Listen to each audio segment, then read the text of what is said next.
आपने मशहूर painting Mona Lisa के बारे में तो जरूर सुना होगा, जिसकी रहस्यमय मुस्कान हर किसी को सोच में डाल देती है। इस चर्चित पेंटिंग को बनाने वाले चित्रकार का नाम लियोनार्डो डा विंची था, जिन्होंने मोनालिसा के अलावा ऐसी बहुत सी चीजों का आविष्कार किया था जो आज भी रहस्य और चर्चा का विषय है। आज हम आपको लियोनार्डो डा विंची द्वारा लिखी गई एक रहस्यमय किताब के बारे में बताने जा रहे हैं, जिसे 31 साल पहले करोड़ों रुपए की कीमत में खरीदा गया था। आखिर क्या था उस किताब में जिसने विज्ञान जगत के लोगों को हिला कर रख दिया? लियोनार्डो डा विंची की किताब। लियोनार्डो डा विंची का नाम दुनिया के सबसे महान लोगों की लिस्ट में शुमार है, जिनका जन्म 5 अप्रैल 1452 को इटली में हुआ था। लियोनार्डो डा विंची को कई कलाओं और विषयों में महारत हासिल थी। वो चित्रकार थे, इंजीनियर थे, वैज्ञानिक थे, संगीतकार थे, विचारक थे, मूर्तिकार थे और लेखक भी थे। लियोनार्डो डा विंची ने आज से लगभग 500 साल पहले एक किताब लिखी थी, जिसे उन्होंने कोडेक्स नाम दिया था। इस किताब में लियोनार्डो ने मानव शरीर की लगभग 240 आकृतियां बनाई थी, और वो सभी आकृतियां और चित्र इतने सटीक थे कि उनका इस्तेमाल आज के मॉडर्न साइंस के वैज्ञानिक करते हैं। इस किताब को साल 1994 में माइक्रोसॉफ्ट के मालिक बिल गेट्स ने खरीदा था, जिसकी कीमत वर्तमान समय में लगभग 400 करोड़ रुपए के आसपास होगी। कोडेक्स को ऐतिहासिक और वैज्ञानिक रूप से बहुत ही अहम माना जाता है, जिसमें चित्रों के साथ लगभग 13,000 शब्द भी लिखे गए थे। लेकिन कोडेक्स में लिखे शब्द उल्टे हैं और उस लिपि को पढ़ पाना हर किसी के लिए आसान नहीं है, जिसकी वजह से कई इतिहासकारों को लगता है कि लियोनार्डो डा विंची ने जानबूझकर उल्टे शब्द लिखे थे, ताकि कोई उनकी लिखी गई जानकारी को समझ न पाए। वहीं अगर लियोनार्डो डा विंची की लिखावट पर गौर किया जाए तो पता चलता है कि लियोनार्डो उल्टे हाथ से लिखते थे।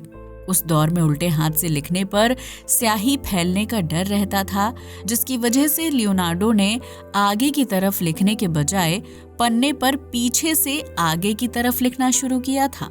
इस तकनीक को अपनाने से स्याही फैलने का खतरा नहीं रहता था, जबकि उनकी लिखावट को उल्टे हाथ से लिखने वाले लोग आसानी से पढ़ और समझ सकते हैं।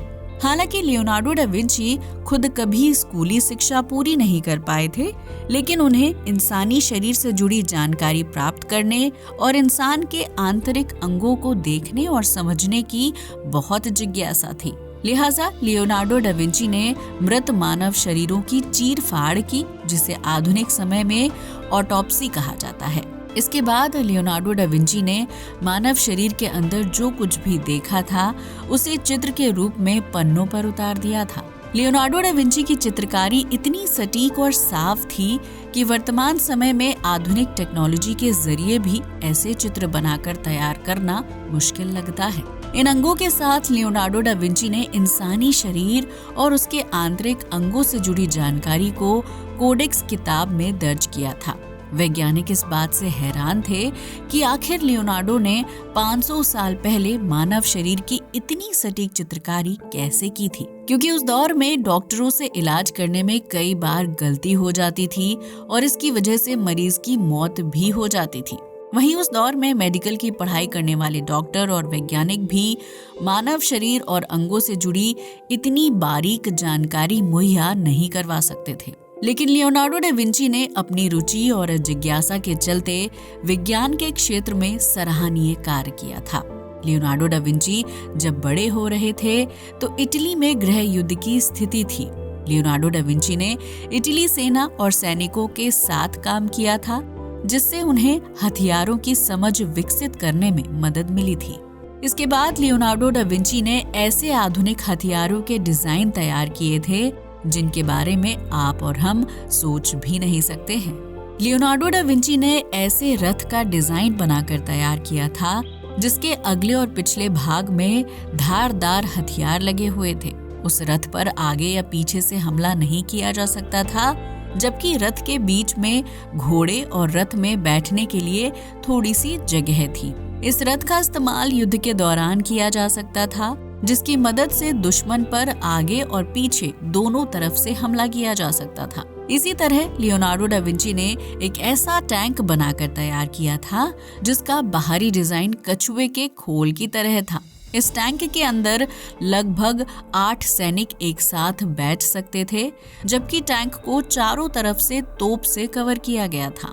टैंक के अंदर बैठे सैनिक तोप से दुश्मन पर हमला कर सकते थे, जबकि कछुए की तरह खोल होने की वजह से सैनिक कवच के अंदर दुश्मन के हमलों और गोलाबारी से सुरक्षित बच सकते थे। इसके अलावा लियोनार्डो डा विंची ने एक ऐसी उड़ने वाली मशीन का डिजाइन तैयार किया था जो अगर वर्तमान समय में बनकर तैयार हो जाए तो लोगों के ट्रैवल करने का तरीका पूरी तरह से बदल जाएगा। लियोनार्डो ने उड़ने वाली मशीन को एक पक्षी का रूप दिया था, जिसमें हल्की लकड़ी का इस्तेमाल करके पंख बनाए गए थे और बीच में एक इंसान के बैठने की जगह बनाई गई थी। इस मशीन में सवार होकर इंसान हवा में उड़ सकता था, जबकि इस मशीन का डिजाइन बनाने का विचार लियोनार्डो को पक्षियों को देखकर आया था। लियोनार्डो डा विंची ने जो भी डिजाइन बनाकर तैयार किए थे वो अपने समय के मुकाबले काफी अलग और आधुनिक थे, और उस समय में कोई भी सामान्य इंसान इस तरह के यंत्रों या मशीनों के बारे में कल्पना नहीं कर सकता था। वहीं लियोनार्डो डा विंची के बनाए गए डिजाइन्स और मशीनों को आज के समय में भी बना पाना मुश्किल लगता है, लेकिन अगर इस तरह के यंत्र और मशीनें सच में बनकर तैयार हो जाएं, तो युद्ध भूमि में सैनिकों को होने वाले नुकसान से काफी हद तक बचा जा सकता है। इसी तरह लियोनार्डो डा विंची ने आधुनिक समय में इस्तेमाल होने वाले पैराशूट का डिजाइन भी बनाकर तैयार किया था, लेकिन उस दौर में तकनीकी और पैसों की कमी होने की वजह से लियोनार्डो खुद ऐसा पैराशूट बनाकर तैयार नहीं कर पाए थे। वहीं कई इतिहासकारों का मानना है कि लियोनार्डो डा विंची की बनाई गई मशीनों और पैराशूट के डिजाइन को पेपर में देखना या उतारना आसान है, लेकिन इस तरह के डिजाइन को फिजिकल रूप से बनाकर इस्तेमाल करना काफी मुश्किल है। हालांकि साल 2000 में निकोलस नाम के एक शख्स ने लियोनार्डो डा विंची के पैराशूट डिजाइन को हकीकत कर दिखाया था, जिसके लिए निकोलस ने लियोनार्डो के डिजाइन को फॉलो करते हुए एक पैराशूट बनाकर तैयार किया। इसके बाद निकोलस ने उस पैराशूट को पहना और आसमान में 10,000 फीट की ऊंचाई से छलांग लगा दी थी, जिसके बाद निकोलस पैराशूट की मदद से जमीन पर सही सलामत लैंड हो गए थे। इस प्रयोग के सफल होने के बाद जिन लोगों को लियोनार्डो डा विंची के डिजाइन पर शक था, उनका शक दूर हो गया था। लियोनार्डो डा विंची ने सिर्फ विज्ञान, हथियार और मशीनों के विषय में ही काम नहीं किया था, बल्कि उन्होंने पेंटिंग और मूर्तिकारी के क्षेत्र में भी विशेष योगदान दिया था। लियोनार्डो डा विंची अपने पेंटिंग के लिए खुद रंग तैयार करते थे, जिसमें वो तेल मिलाते थे और फिर उससे चित्र बनाते थे। जब लियोनार्डो की बनाई गई पेंटिंग पर लाइट पड़ती थी तो उसकी चमक कई गुना बढ़ जाती थी और इस वजह से लोगों की नजर पेंटिंग से नहीं हटती थी। मोनालिसा को लियोनार्डो डा विंची की सबसे अद्भुत और विचित्र पेंटिंग माना जाता है, लेकिन इस पेंटिंग को बनाने का मकसद और उसके पीछे छिपी असल वजह को लियोनार्डो डा विंची कभी दुनिया के सामने नहीं रख पाए थे। इसी तरह लियोनार्डो डा विंची ने कई राजाओं के लिए मूर्तियां बनाकर तैयार की थी, जबकि उनकी रचनाओं को देखकर हर कोई दंग रह जाता था। लेकिन इटली में गृह युद्ध और तनाव की वजह से लियोनार्डो डा विंची की कई मूर्तियों और रचनाओं को तोड़ दिया गया था, जिसकी वजह से वर्तमान समय में लियोनार्डो की बहुत ही कम रचनाएं देखने को मिलती हैं। लियोनार्डो डा विंची की एक बहुत ही चर्चित पेंटिंग है जिसे लास्ट सपर के नाम से जाना जाता है। इस पेंटिंग में लियोनार्डो ने ईसा मसीह और उनके 12 शिष्यों को दर्शाया है। कहा जाता है कि ईसा मसीह के 12 शिष्यों में से एक शिष्य ने उन्हें धोखा दे दिया था और इस वजह से उन्हें सूली पर लटका दिया गया था, जबकि सूली पर लटकाए जाने से एक रात पहले ईसा मसीह ने अपने 12 शिष्यों के साथ रात का खाना खाया था और उसी रात ईसा मसीह ने ऐलान किया था कि कल मेरा एक शिष्य उन्हें धोखा देने वाला है।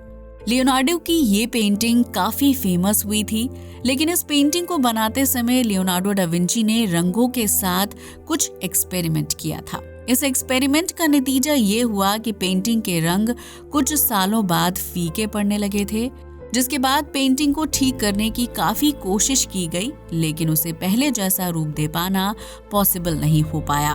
इतना ही नहीं, फ्रांस क्रांति के दौरान लियोनार्डो डा विंची की पेंटिंग को ठीक करने वाले लोगों ने उसे और बिगाड़ने का काम किया था, जिसकी वजह से पेंटिंग प्रदर्शनी में लगाने लायक नहीं थी।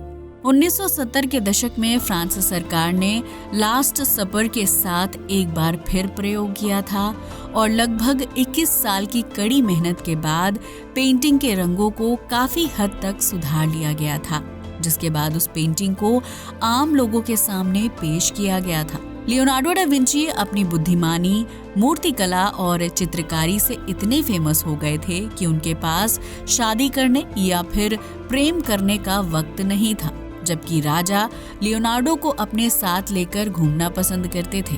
लियोनार्डो का जीवन घूमने और चित्रकारी करने में ही बीत गया था, जबकि वो अपने जीवन के आखिरी दिनों में भी पेंटिंग कर रहे थे। लेकिन अफसोस की बात ये रही कि लियोनार्डो डा विंची अपनी कई पेंटिंग्स को पूरा नहीं कर पाए थे, जिनमें मोनालिसा का नाम भी शामिल है। यही वजह है कि मोनालिसा की मुस्कान और उसके रंगों को लेकर वैज्ञानिक और शोधकर्ता हैरान रहते हैं, क्योंकि उन्हें ये समझ नहीं आता है कि लियोनार्डो डा विंची ने एक महिला की तस्वीर क्यों बनाई थी और इस तस्वीर को बनाने का मकसद क्या था। लियोनार्डो डा विंची का जीवन किसी कहानी से कम नहीं था, जिसमें परत दर परत ऐसी बातें छिपी हुई थी कि आम इंसान लियोनार्डो के जीवन और उनकी सोच को समझ ही नहीं सकता था। अगर लियोनार्डो जिंदा रहते हुए मोनालिसा की पेंटिंग को पूरा कर पाते तो शायद ये पेंटिंग अपने रहस्यमयी होने की वजह से इतनी सुर्खियां नहीं बटोर पाती। इसी तरह लियोनार्डो डा विंची की लिखी गई किताब कोडेक्स भी वैज्ञानिकों और इतिहासकारों के लिए किसी पहेली से कम नहीं है, जिसे देखकर आपकी आंखें भी फटी की फटी रह जाएंगी। आज के लिए बस इतना ही। वीडियो अच्छा लगा हो तो इसे लाइक और शेयर करें, साथ ही हमारे चैनल को भी सब्सक्राइब करें। जय हिंद दोस्तों।